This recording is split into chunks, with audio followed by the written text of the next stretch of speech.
Let's talk about the Hero Run faction mission in Modern Warfare 2 DMZ. And if you're interested in more DMZ tips, tricks, and guides, make sure to sub to the channel. I've tried to put out as many guides as I can, as well as I'm working on other guides, things like solo guides, PvP guides, and overall tips and tricks just to help people get better at DMZ. But the Hero Run faction mission for White Lotus only has one step. And at first I thought this mission was going to be difficult, but it turns out it's actually a lot easier than you'd think. So you have to complete 3 rescue hostage contracts, each in under 2 minutes. Number 1, you don't have to do this in one run. So if you want to do all 3 hostage contracts in one run, like me and my squad did, you can. If you want to do 1 in a run, in all 3 separate runs, you can. If you want to do 2 in one run, 1 in another, you can do that. And then the second thing is completing these in under 2 minutes is way easier than you might realize.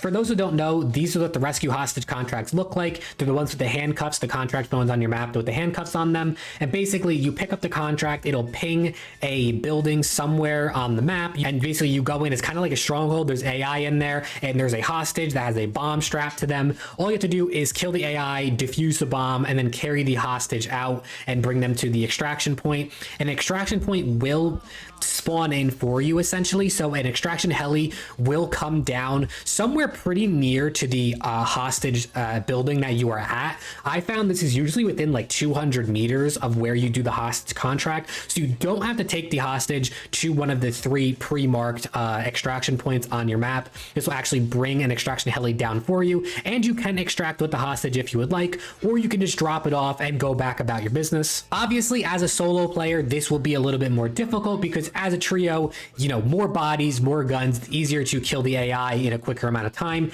If you are a solo player, number 1 tip I can give you is make sure you have some sort of explosive, preferably like a Semtex grenade with you. So when you run into these buildings, if there are AI with riot shields, you can throw a Semtex behind them and blow them up, because the riot shielders are like my number 1 enemy when it comes to DMZ. The AI with riot shields, they not only do they beat the crap out of you with their pistol and also like will hit you, but they're just so hard to kill. They're really good at blocking your bullets. So I definitely recommend you bring a Semtex in to throw it behind these. Overall, these hostage contracts aren't too bad. I haven't seen, hostage buildings that have a ton of AI in them. I think the most I probably saw was maybe like 7 or 8 AI in one building.